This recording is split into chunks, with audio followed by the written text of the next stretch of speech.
Hi po, magandang araw po sa inyong lahat. So, thank you so much po kasi po na-click nyo po ang video na to.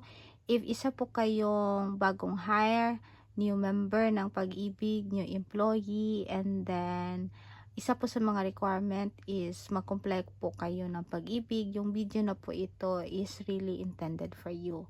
So, let's proceed na po kung ano nga ba po yung mga requirements para po magkuha po tayo ng Pag-ibig number.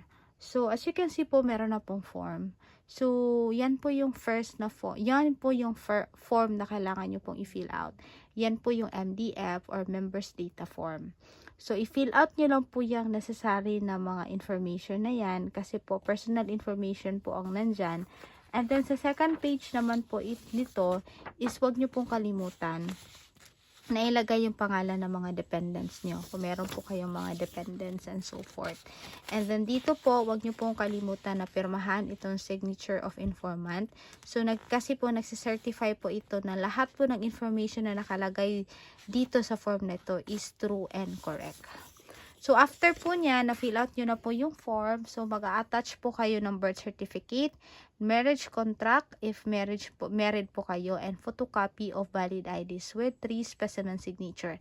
Ibig sabihin po, ifo-photocopy nyo po yung valid ID nyo, and then pipirmahan nyo po yung papel ng 3 beses.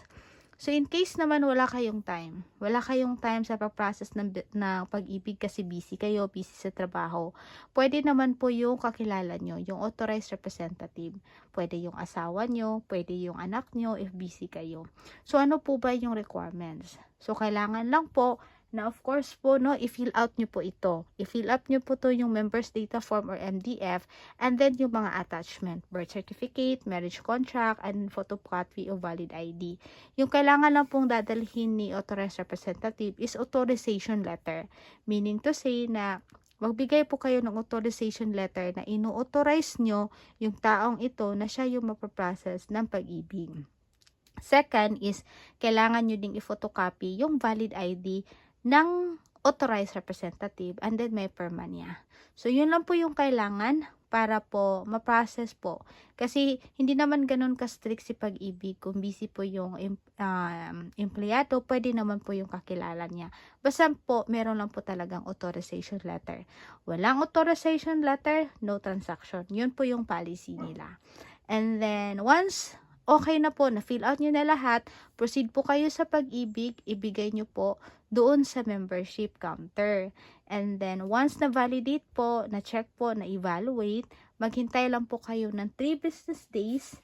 And then, after 3 business days, dito po na area na ito, meron na po kayong Pag-ibig MID number.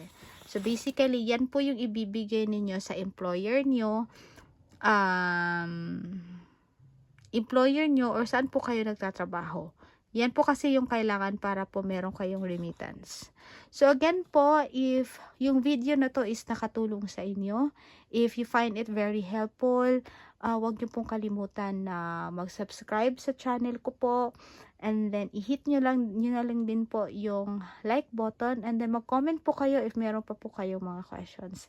Again po, ginawa ko po yung video na to para po at least ma-aware kayo kung ano po ba yung mga necessary guide para po kumuha ng Pag-ibig. So, thank you po sa inyo. Thank you po sa lahat-lahat ng pag-click sa video na to, and I hope po nakatulong po ako sa inyo. Hanggang sa muli, ingat po tayong lahat. Bye-bye po.